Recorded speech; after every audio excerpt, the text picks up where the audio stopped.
It looks like he gave CryptoN a little bit more breathing room than he wanted, but perhaps he was aware that CryptoN is moving out right now. CryptoN has got a reasonably sized attack moving here on the left-hand side. Rifleman squads, couple of engineer squads, these guys being cloaked, camouflage that is, and a double sniper pair moving on up. It looks like this guy is fresh out of the weapon support center. This guy's got 3 kills under his belt only.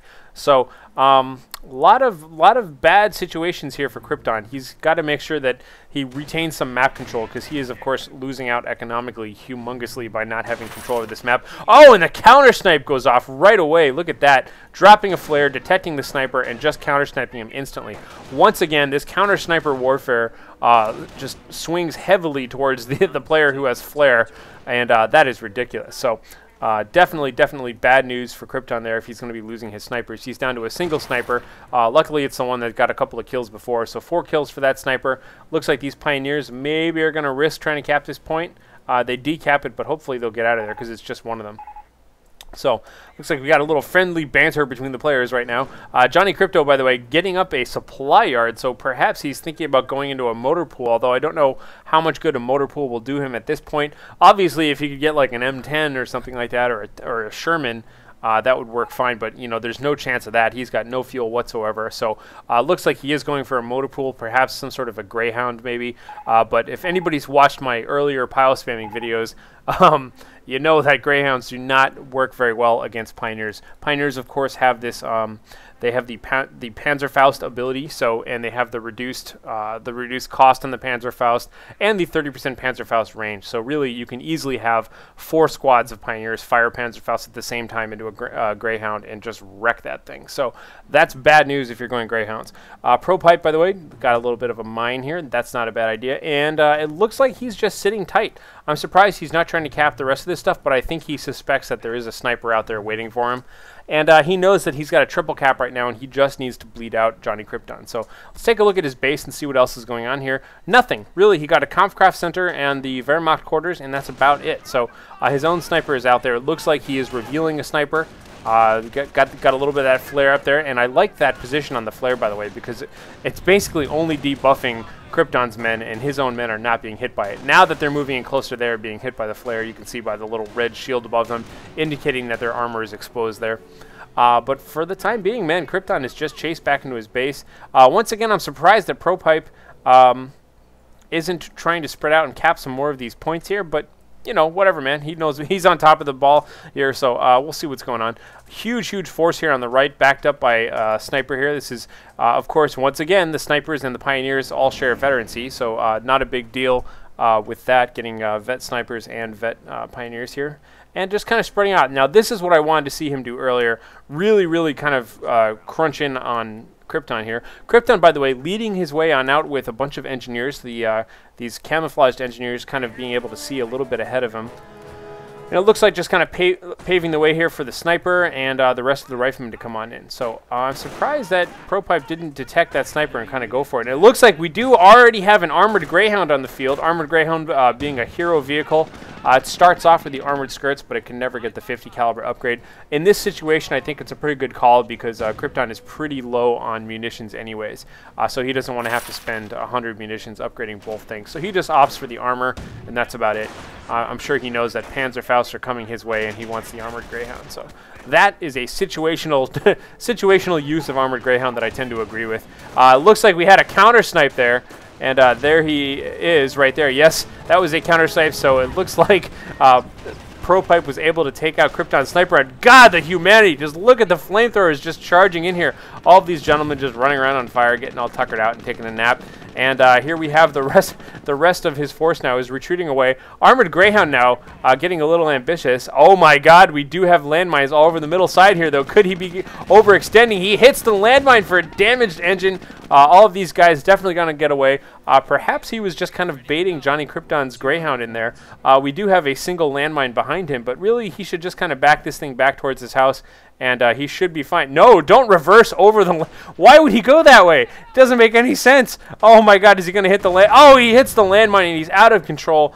It looks like it didn't even matter because ProPipe, of course, has got 2 squads of camouflage stormtroopers who were just waiting for that kill, but they decided not to tip their hand and show their presence there. But that was really unfortunate. Johnny CryptoN got a little bit crazy with his initial armored Greyhound here. We do have a Duffy's anti-tank gun now in the field. You know, I think that's probably a reasonable choice at this point in the game because he himself had just kind of overwhelmed his opponent with Pumas in the previous game. Looks like ProPipe stormtroopers now are just kind of revealing themselves, but not actually doing anything, just kind of firing a few rounds and backing off. They are, of course, here solely to kill vehicles, and there is no chance that that ProPipe is going to be getting vehicles anytime soon because he doesn't need them. He's got all the anti-vehicle stuff he could possibly ask for between his Vet 3 Pioneers and all of these Stormtroopers here. Meanwhile, on the right-hand side, you can see that it looks like ProPipe just kind of got mines everywhere. He's just mined the heck out of this side of the map, spreading back out, capping everything he needs to cap. And let's take a look at, man, that is not looking good for CryptoN. So CryptoN's got the 1 anti-tank gun, 1 rifleman squad, and 2 engineers. I'm sure he is just kind of biding his time here. But we have ProPipe getting a little ambitious here. It looks like he's coming in, going after that supply yard. That is mean. A couple more shots, he'll take that out and be able to retreat. A few more Panzer Schrecks going for it, and there it goes. So looks like he's just inflicting some casualties. I think this is always a smart move, is just come in here, force your opponent to take casualties on his own turf when you don't want him expanding too much. Doing not a bad job here, kind of fighting away here. Now, I know these guys are talking about victory points here, but I think perhaps at the time they were a little bit confused.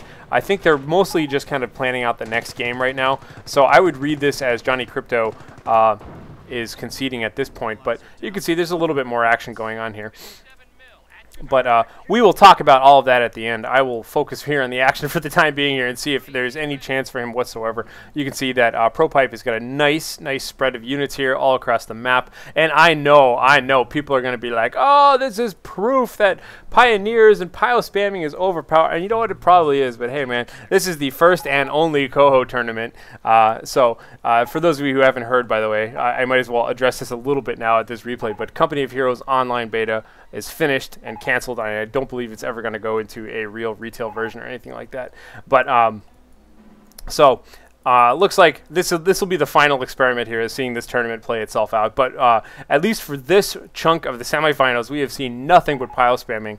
And I'm surprised because I honestly thought we didn't have any defense commanders make it into the semifinals, and they've been very effective with the pile spamming. But it looks like for now it's going to be pile spammers for Blitzkrieg commanders out of nowhere. So meanwhile, we do have Johnny Crypto now making kind of one last attempt at getting towards the center, perhaps trying to recap the strategic point, maybe even considering getting a forward barracks there. But honestly, I think he's just kind of noodling around. You can see he's floating about 1,000 manpower right now. It looks like the two of them are just kind of talking about their strategies a little bit here. We do have flamethrowers on flamethrowers right now, but oh, look at these guys. Vet 3, just look at how many casualties they're inflicting. Just standing there. They're not even in any cover or anything like that. Just toasting away at these guys. Doing a lot of damage there. Just getting... Oh my god, look at how effective those things are. Look at that. That was a full rifleman squad. Oh my god. Oh, that's horrible. And he retreats. He takes a single casualty and retreats. And the ground is just littered in burning corpses. That is just overpowered. Oh my god.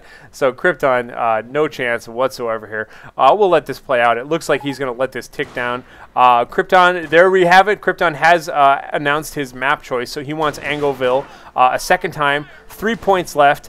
This is definitely going to ProPipe here, so congratulations. ProPipe is going to be moving on to the semifinals, and just a little bit of clarification on the rules here now. So this is kind of interesting. ProPipe ended this match with 447 points.